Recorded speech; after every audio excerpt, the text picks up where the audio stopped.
Hello and welcome to Cosmic Dream Sanctuary. This case study is on Victor H., near-death experience, trance, and inner guidance. The subject here is Victor Harder. He is a kind and wise man. He is working as a business coach, and he happens to be my father-in-law. I thought it would be a great testimonial to have my father-in-law go through my experience, which he was interested in on his own right. I didn't push or anything, but I thought it would be insightful for me to share this experience with you, primarily because he had some skepticism about trance. He had a very interesting experience, and I don't think a father-in-law would lie about the potency of a hypnotic experience. So that's why I'm offering this here and now. The initial intention for the hypnosis session was to explore what hypnosis is like, and also to come to a deeper understanding of a near-death experience and a related missing time experience. And I'll dive into that before I offer the case study interview. The hypnosis interactions involved one beyond quantum healing session. Beyond quantum healing comes from the work of Dolores Cannon, who offered this modality as QHHT, quantum healing hypnosis technique. Her assistant, Candace Craw Goldman, created a subsequent methodology that enabled communication or sessions over the internet, created a greater sense of creativity within the framework, and she calls that beyond quantum healing. It's about a 3 to 5 hour session, and it involves something like hypnotic regression, connection with inner wisdom, and something like trance channeling of the higher self to provide answers to questions. The phenomena involved with this case include near-death experience, missing time, inner guidance and integration of intuition, and hypnotic trance. The outcomes here are a definitive understanding or definitive experience of the hypnotic trance, deeper understanding of a near-death experience, and connection and integration with inner guidance. Some observations I would offer are that trance really does involve alert consciousness. So in the interview, you'll see us talking about this experience where he kept going, I don't feel like I'm under, I don't feel like I'm relaxed, I don't feel like anything's different. But he looked down at his Fitbit, which said he was sleeping, right? And for him, that was a moment where he goes, oh, I actually am having a physiological, observable response to the trance induction, and I'm still conscious, right? So this is a misunderstanding that a lot of people have, is that there'll be something like a sleep. They're actually very, very present in the experience, and so that's really important to know. Another observation from this interview is that hypnosis is a partnership. We went through a process of establishing trust with one another, and he had to get to a period of time where he's fine divulging the deep, dark secrets of his heart, but he discovered actually that he's in control of the situation. Just like he was present in the trance, he could censor or not what he was saying. So that's really important to have an expression of. Also, another outcome is that inner and outer experiences might not line up. So he came to an understanding that he had a very strong experience as to what his near-death experience was like. Other people had a different understanding, and both are meaningful to him.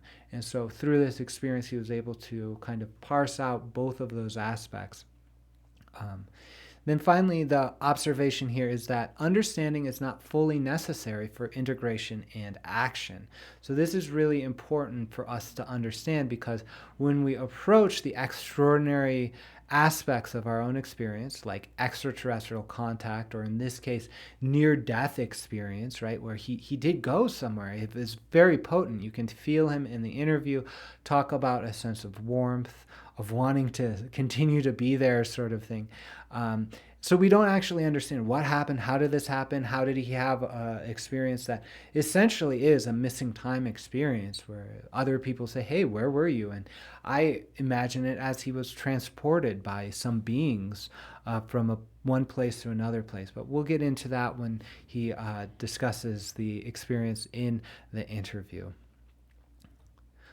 So how all of this works, how hypnosis works, and how the case studies work, it's important to know. So all of my services are invitations for co-participatory journey into the unknown for the purpose of healing, insight, and transformation.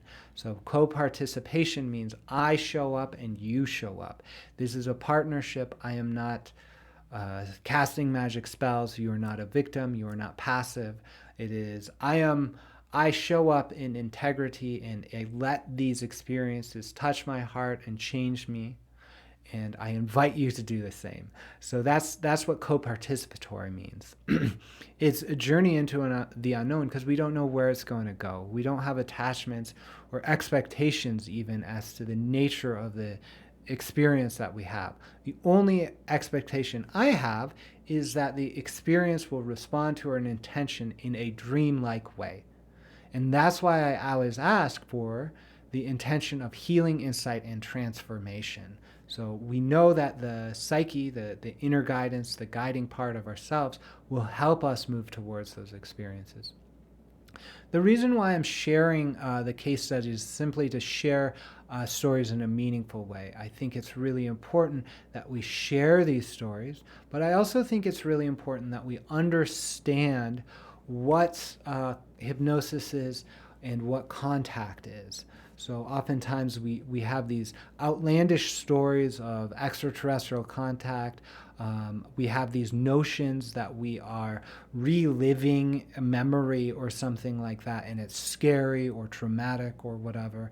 And yes, that is the case. There is some reliving of trauma and things like that. But I'm offering this case study here because this man, Victor Harder, he died in the desert.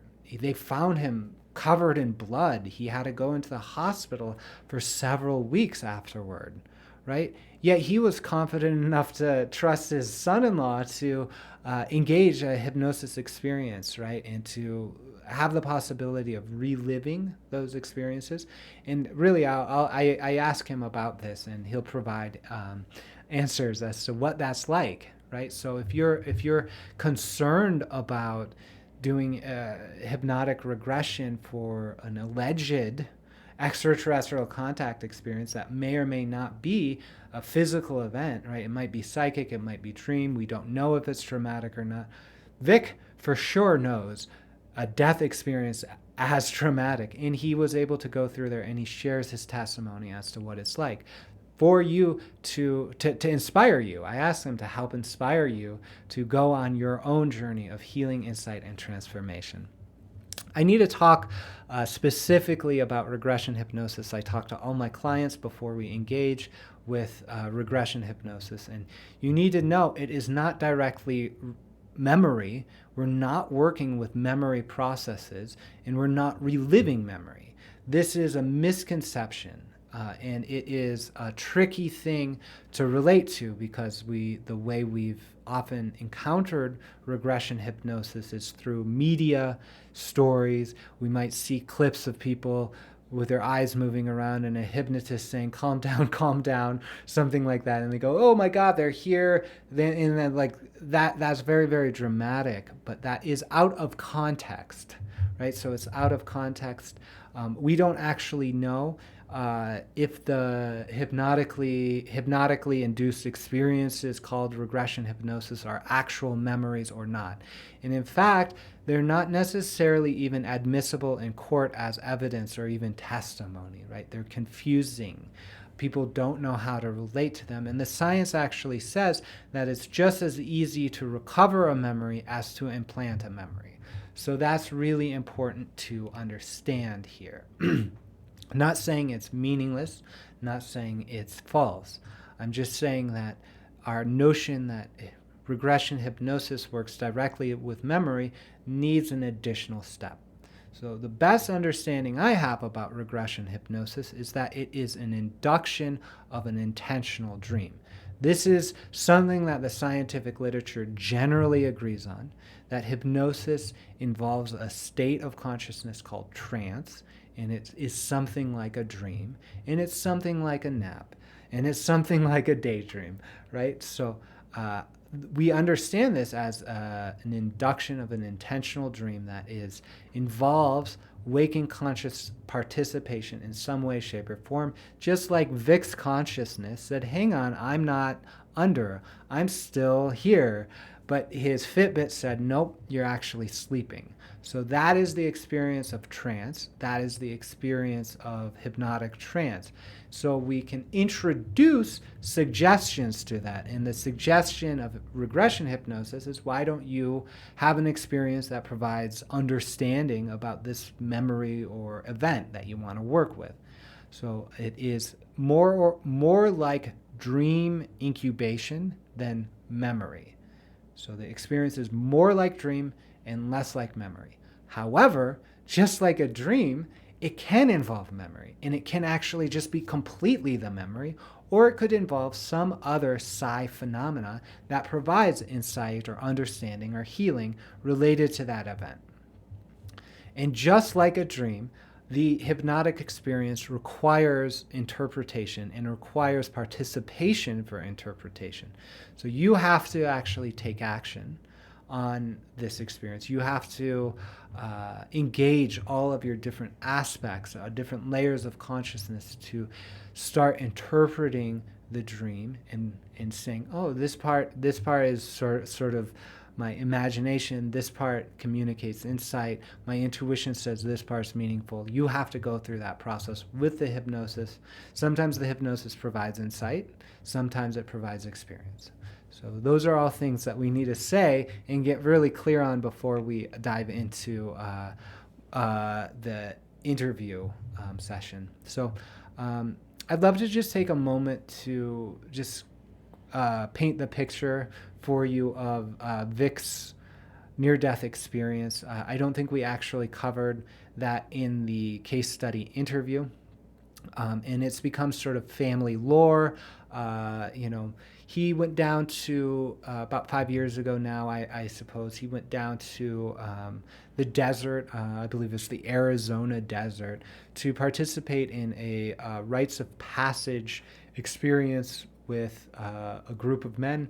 It's from an organization that has done this for years. They've never had an issue like this. This was a radically different experience than anyone ever expected.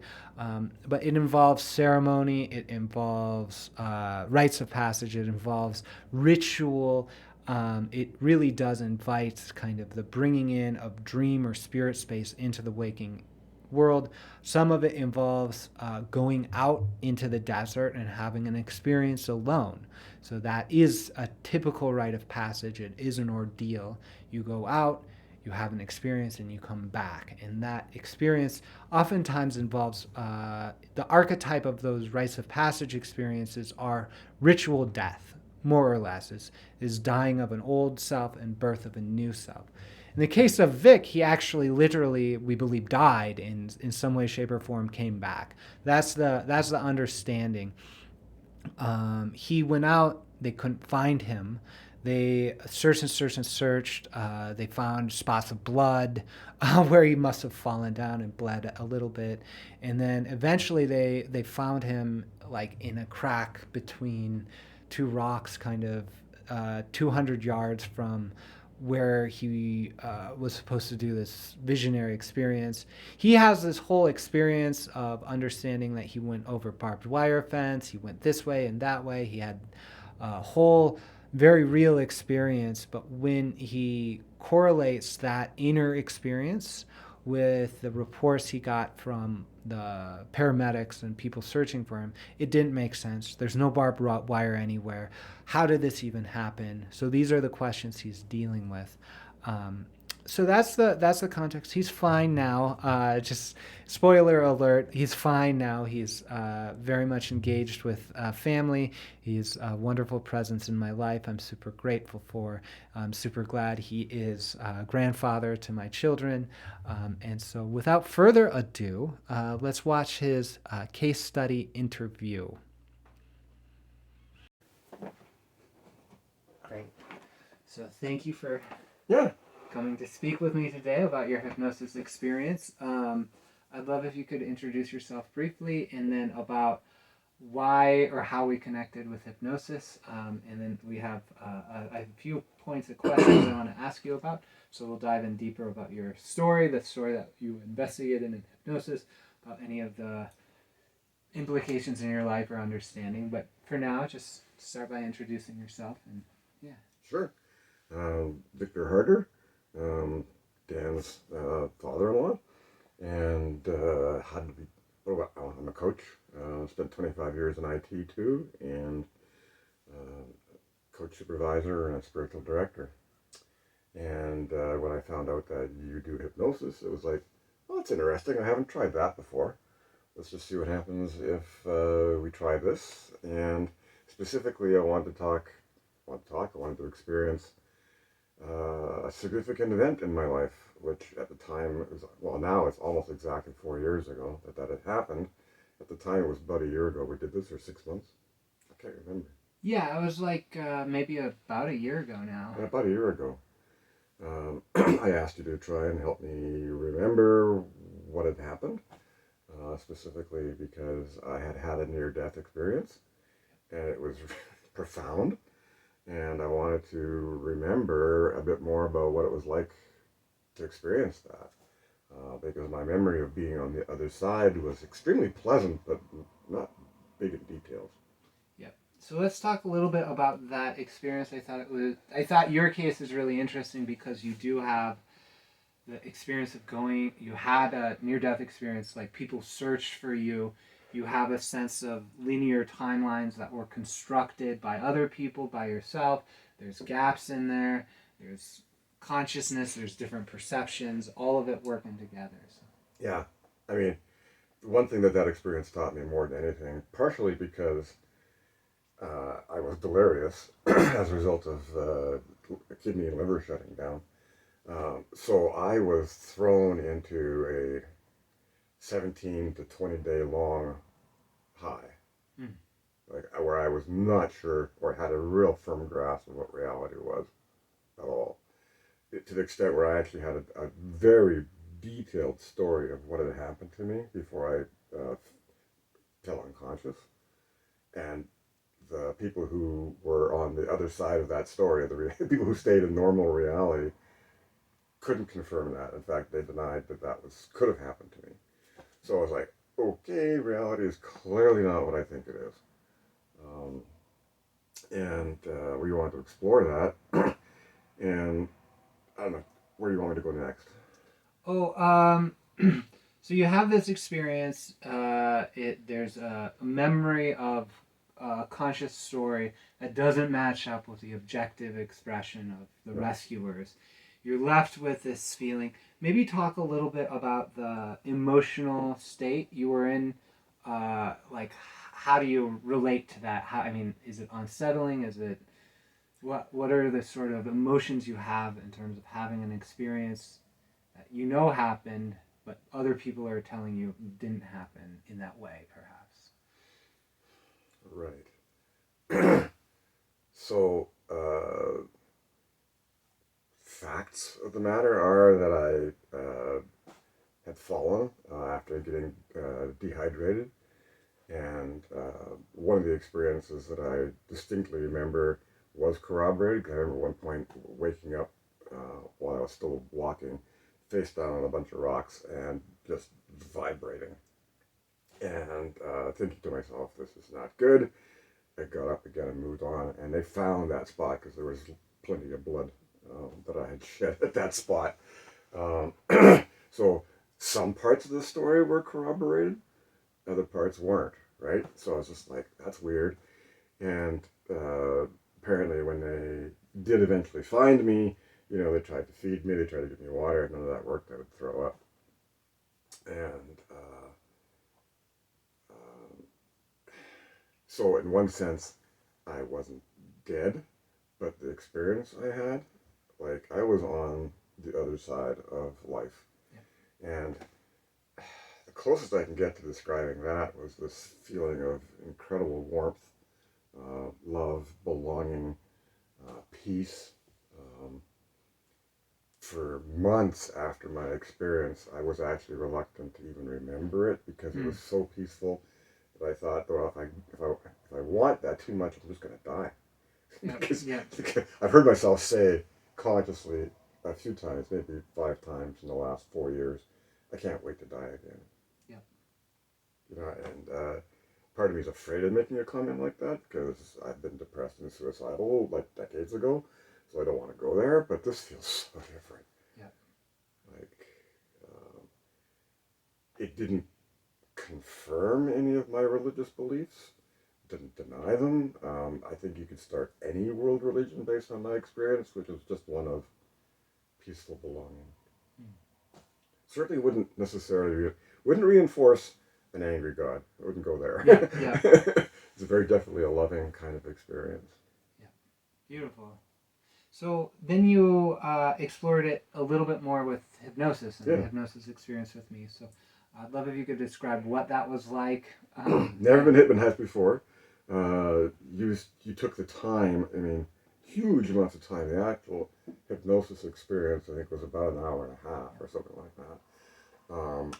It felt shorter, and yet before that, you had taken the time to set the stage for me, knowing what to expect, creating a great safety bubble. I mean, I do that when I'm coaching. You did it even more so because I literally entrusted myself into your hands because I think my understanding, in order for hypnosis to work, I have to give permission, and I have to let go. And so we talked a bit about that. It's like, how will I know I'm hypnotized? He says, well, you'll know, kind of. And I'm like, okay. And so several times during the hypnosis, I said to you, I don't even feel like I'm hypnotized. Like, we're just talking. And at the same time, I was wearing a Fitbit. This is not a Fitbit, but I had a Fitbit at the time. And I looked at it, and it told me I was sleeping, even though I'm wide awake and having a conversation. Right? So I was like, okay, something's definitely going on. Right? So that was kind of interesting. Yeah, I tell that story a lot actually, and I look to a couple activities in the body. One is the eyes moving back and forth.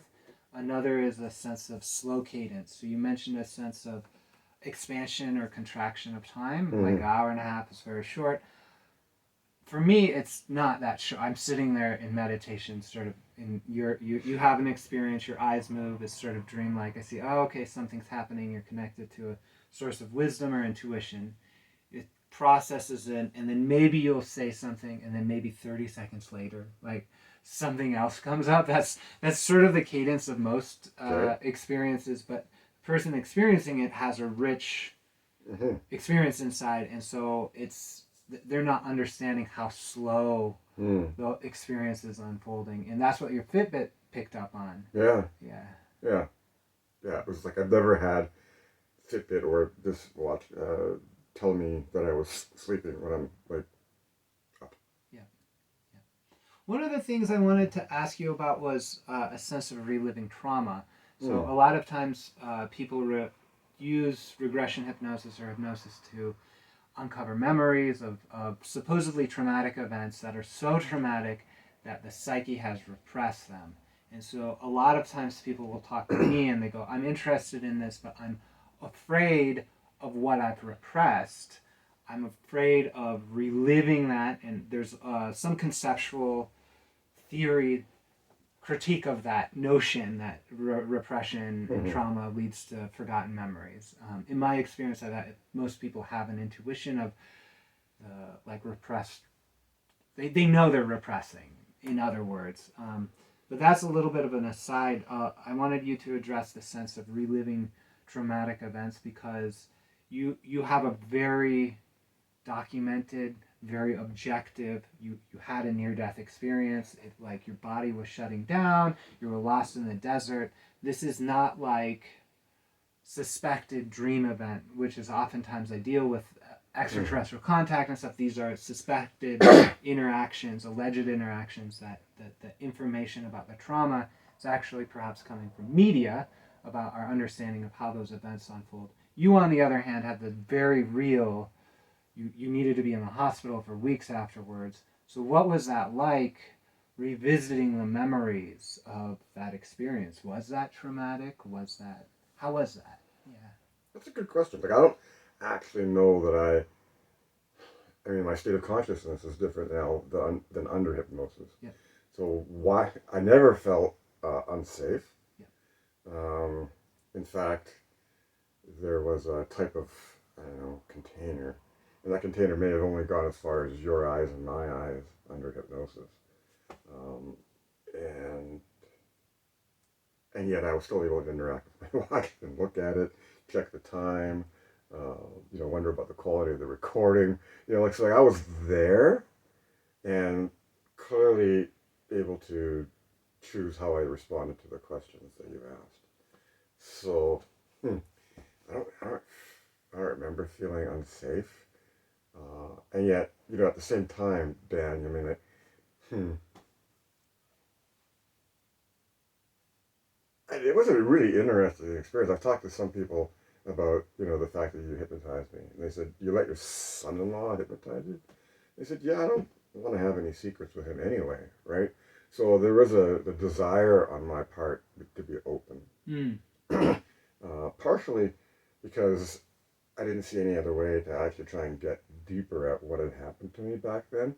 Because the unreality of other people's opinions telling me what happened, comparing that to my inner reality, it's still a paradox.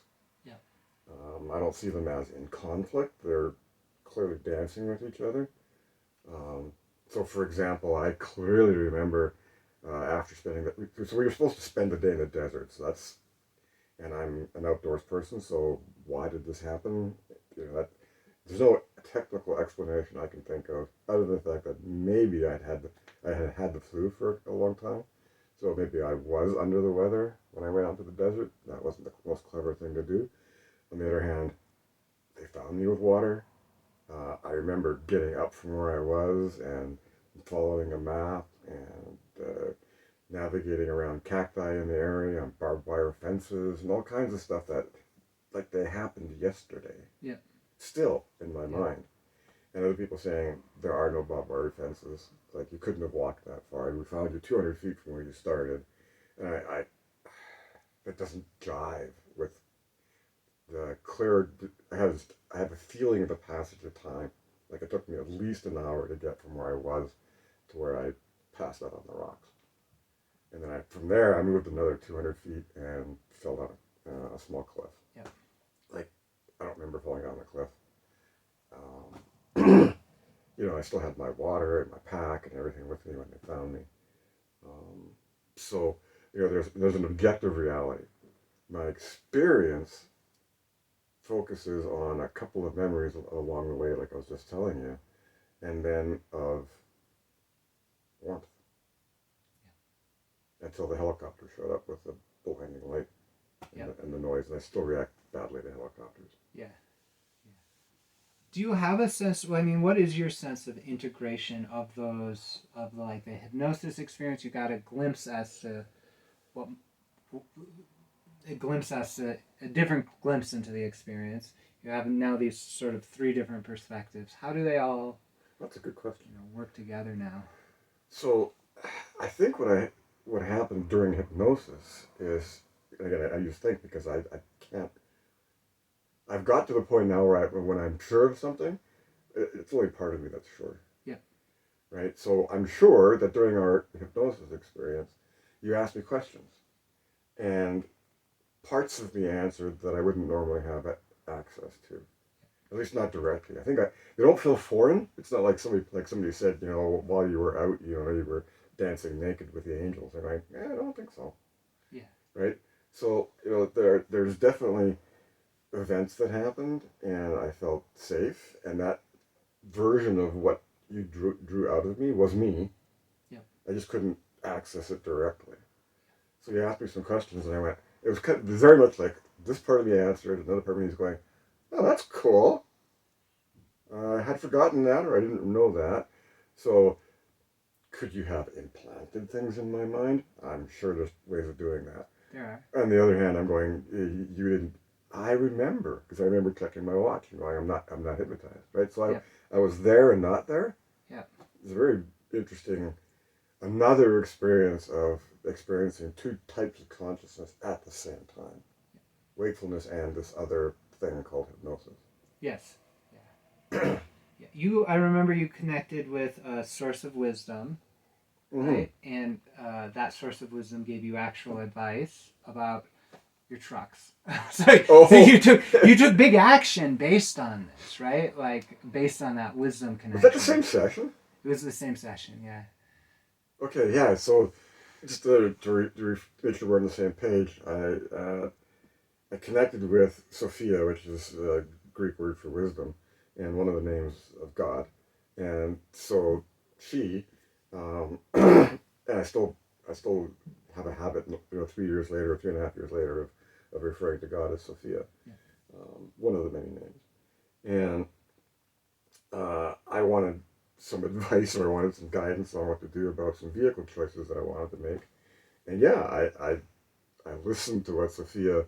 I think what she actually ended up saying is like, what's the advice that she's giving you? Is like, just sell the damn truck already. Yeah. And I'm like, oh, okay. And it was me voicing that, through her consciousness, I guess, or whatever, in me. Yeah. Saying that, and I'm going, okay, so part of me definitely thinks that the right thing to do here is to sell the truck.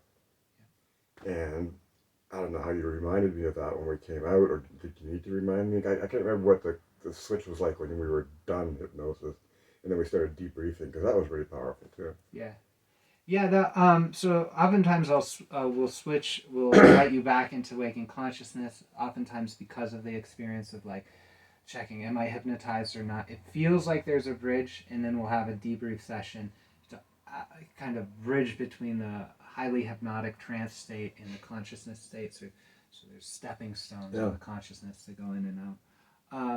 For me, that was a sort of thing where it's like, oh, we successfully did this. I was a little nervous as son-in-law to hypnotize my father-in-law. Can I do this? Is this even possible? Fitbit says yes, and then you went ahead and connected in with wisdom and took really big action. And I'm like, okay, that something happened. Turned out okay. Great. It did. It did. There's something else I was trying to remember. Well, I think it was something that you said that one of the ways that you can tell, because I asked you how can you tell I'm hypnotized, was was it the positivity of Sophia's? Oh yeah, you suddenly found yourself talking. I wasn't speaking for her; she was speaking directly through me to you. Yeah. And and so suddenly the perspective shift, and I was internalizing in my vocalization. Sophia speaking directly, which again didn't feel like somebody else took over me or anything like that. I was still there, observing that. And I think when I asked you that, still under hypnosis, and you pointed it out, and I went, "Oh, was that during hypnosis or during the debrief?" Oh, I'm not sure. I mean, I would suspect that in either context that makes sense. I am a very inquisitive person, so I was watching. Part of me was watching the hypnosis process. That person, but that part of me, stayed conscious the whole time. It felt like, I don't know. I mean, I don't know how much you know about hypnosis stuff, but does all of your consciousness get hypnotized, or only a part of it? It was really interesting to be in multiple places at the same time. Yeah. You do. There is always some element. This is the enduring consciousness. This is we might even call that like higher self. Actually, that's present. It's in different contexts we might call this like undifferentiated consciousness. In Buddhism, we call this. There's consciousness associated with different parts of the body and mind, and then this is the sort of consciousness that's like non-dual, always present, always clear, and it's expressing itself. And so sometimes what gets muddled up is the intellect consciousness, like what's happening when. Turns out that's not necessarily in control. And that's what all that hypnosis does, is invite you to set that aside. In your experience, you talked about a sense of feeling perhaps out of control, or like needing to give control or trust or permission to me as the hypnotist to work. But having that experience of being present throughout it all, I find for me that like I go like, well, no matter what experience I have, whether expanded states of consciousness, if I go under hypnosis, I always know I have that thread of potent consciousness that's always censoring or whatever, or always going, what's going on here? So with that, in retrospect on this side of things, does that change your opinion as to what you're doing as a client in hypnosis? Like, are you giving me power, or is this something else happening? Hmm. Giving you power. Well, I don't think it works unless there's trust. So there was a decision made early on for vulnerability with my son-in-law, which didn't feel weird to me after I made the decision. And during the session, you asked questions. I could still choose whether I was going to answer them at all. Yep. Never mind what part of me was going to answer. Right? I think that was the surprising piece. Is like, yeah, that's an okay question, and then hearing the response and going, I wasn't expecting that, and yet it was still okay. Yeah. Right? Yeah. I was just playing with the notion in my head. It might have even felt like if I didn't like the answer, I could take it back. Like the flow of time was so weird that, like, Yeah. If I have a feeling now still that if I had said something then, I could take it back in me and it would still be in here. Yeah. That's a weird sensation, actually. Yeah, the time and what actually happened in hypnosis were under my control. Yeah. Yeah. It's a very strong feeling right now. Yeah. Cool. And that's what I actually believe. I believe there's some sort of trust dynamic. I believe that's why I do the work of long consultations. So they're like an hour and a half oftentimes, even if I schedule them for 45 minutes. It's just like a long conversation. People feel really safe, so they're trusting, and then it's really the work I see myself doing is inviting and permitting and holding your intention. Oh, yeah. So, I wanted to talk about the sense of memory, using hypnosis as memory exploration and enhancement. Okay. Right. So you talked about wanting to explore what happened during that time. Yeah, from the time from when I left my prayer circle and took the hour, I think, to walk, which apparently didn't happen. But that cycle of memories, I wanted to explore that. Yeah. So I'd love, if you say hypnosis didn't serve memory, that's totally great. If you say it did serve my memory, that's great too. I want to know what actually happened in terms of your relationship with your memory, enhancing memory. Did something else happen, right? Is it a little bit of a shift? My hypothesis, and I'll just be clear about that, is that it does involve something like memory, but something else happens. So instead of going, oh, the session was successful because you remembered what happened, I go, this session was successful because you had the experience with a Fitbit, and that was a Rosetta Stone moment in terms of how to relate to that trance state and wisdom. You also connected in with Sophia and got insight around the truck. For me, that's like, oh, that's good enough. Mm-hmm. But even though the intention was to explore that memory. So I was wondering, how do you reconcile the intention to explore memory with these more kind of diffuse results or whatever? Yeah. That's cool. When you said the word intention for the third or fourth time just now, I remembered again that you said, the intention. What is the intention that I have going in? You took the time to get very clear on that. My intention had been memory of the sequence of events. It wasn't specifically, correct me if I'm wrong, I don't think I specifically wanted to remember what talking to God was like. Didn't ask that question. Is that right? I don't remember. Okay. It's funny, you gave me the recording of the whole thing, and I've never listened to it. Yeah. So the objective outcome was this clarity on what to do with the truck. You just mentioned two things. Oh, the watch. Yeah. Like there was just like, okay, something different was going on. I have proof. in the form of a scientific instrument that I kind of trust, you know. Yeah. Anyway, and the intention to be able to recall or be clear as to whether I was telling the truth or the other witnesses were telling the truth, nothing there. Like zero success. Yeah. Right? And at the same time, I think I remember I said something like, I didn't get any extra clarity on that. However, I can't wait to do it again. Yeah. Right? So obviously that part of it was a success. Yeah. I didn't feel used, violated, played with. It was really a forum for exploration of parts of consciousness that I didn't know were there, like as in touch. But I touched parts of myself that I didn't know. So what it felt like actually is one part of my self telling the story again, the part that I can access like right now and tell you the story. Yeah. And other parts of me kind of going, oh, that's cool. Like there was a chorus, like a quart. I was now a quartet, Yeah. watching this song proceed and going, do I want to add a line or do I want to take one away? Like none of that. It was just like, okay, it's fine. Like your story that's your story. They didn't add their voices; they added their perspective. And I'm going, okay, but nothing changed what I would consider my conscious awareness of the event. It's still vague in my mind. There's still a paradox that this happened and this happened. Yeah. And that's not a disappointment. Yeah. Yeah. I know for my personal, I've heard your story a few times in terms of before hypnosis out, Mm-hmm. like as preparation, as a family story, Mm-hmm. right? And as, during the hypnosis. And the conviction I have is something miraculous happened. That's like that's my conclusion, right? The sense of the paradox is like there's something actually paradoxical in what happened. Yeah.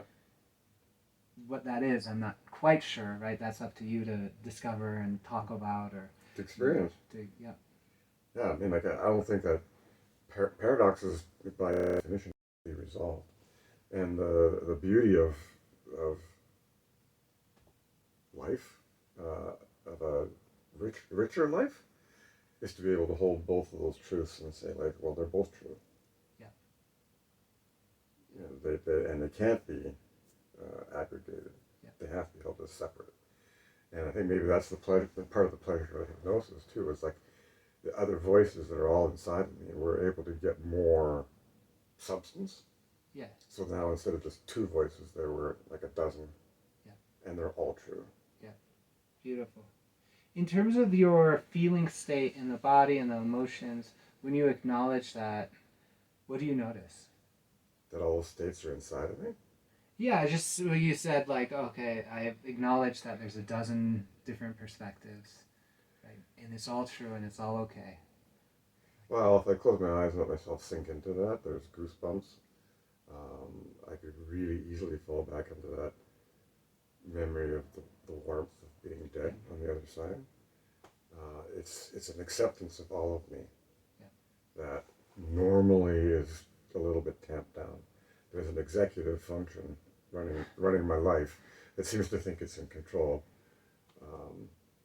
I think the other parts of me kind of relish getting a chance to speak up once in a while. Yeah. And I do that when I meditate and pray.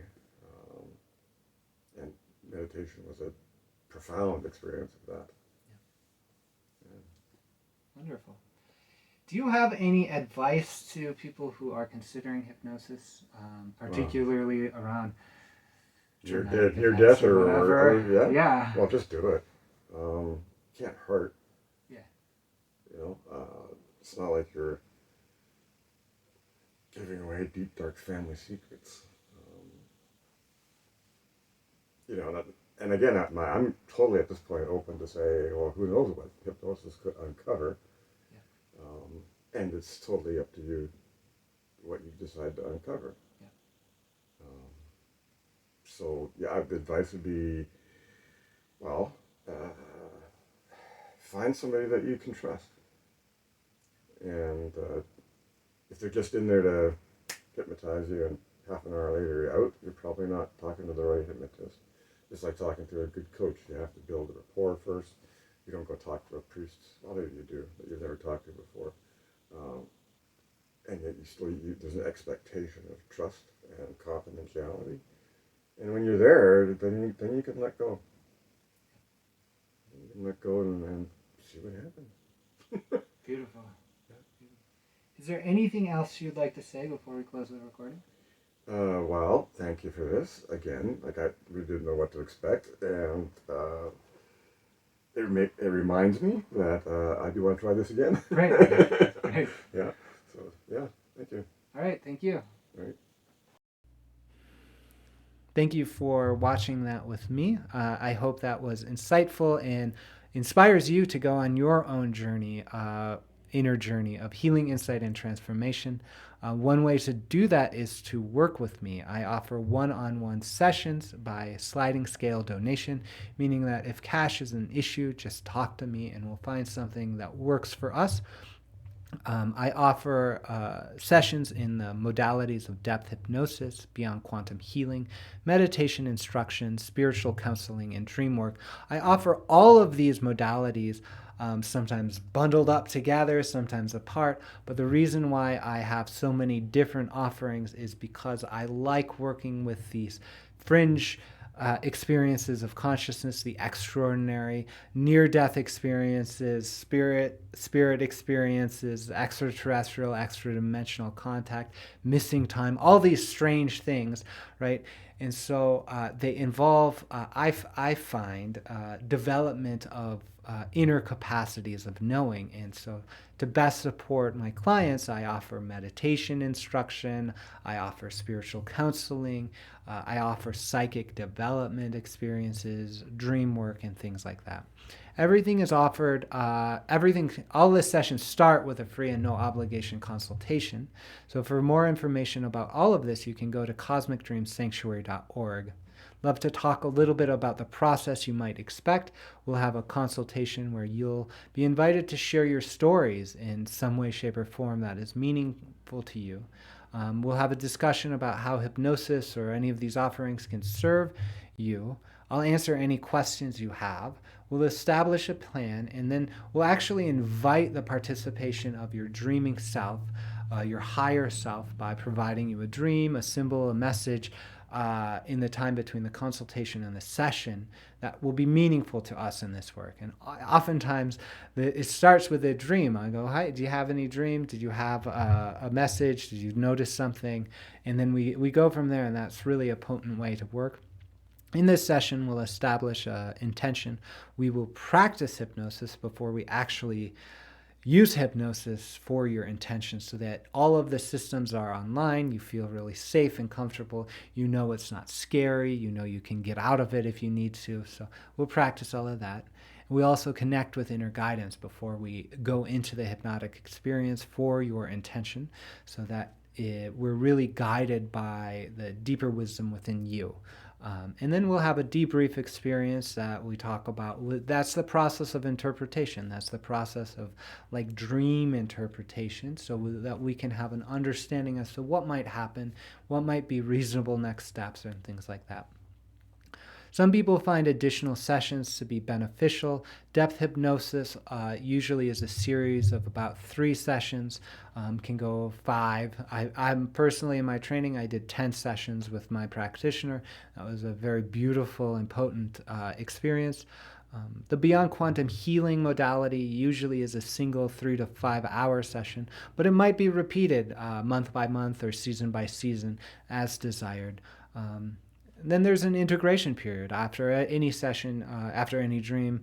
There's insight that you can integrate and actions you can take. So in the case of Vic, he bought the truck. He really took action on that, and that really helps create a rapport within himself, his waking consciousness, and the inner sense of guidance. So it's like, oh, okay, Vic listens to me now, and so there's more communication. And then finally, we'll have a follow-up. This usually goes based on how we feel. So if you have questions, if you want to reach out, you reach out to me and we'll just chat either through email or the text things, or schedule a session. These case study interviews are a wonderful way to reflect and to integrate the experience of hypnosis in your life. And with that, I invite you to connect with me through group sessions. I do offer group sessions. That's a great way to work with me. Um, these are focused on study and practice of hypnosis or dream topics on Wednesday night. So I do a live broadcast through YouTube, and you can watch that and then join a Zoom room to have a small group discussion around the experience. And so that happens on Wednesday nights with the study and practice groups. And then on Sunday mornings, there's a fellowship service, which includes reading, music, contemplation, and messages, sort of based on the notion of church, actually. And that creates a space for us to connect together and explore these ideas. For more information, you can go to the website, cosmicdreamsanctuary.org/groups. And then finally, these are all the ways you can stay in touch with me. The website, cosmicdreamsanctuary.org, is a great place to get all this information. Facebook is a place to do that as well. You can search for Cosmic Dream Sanctuary.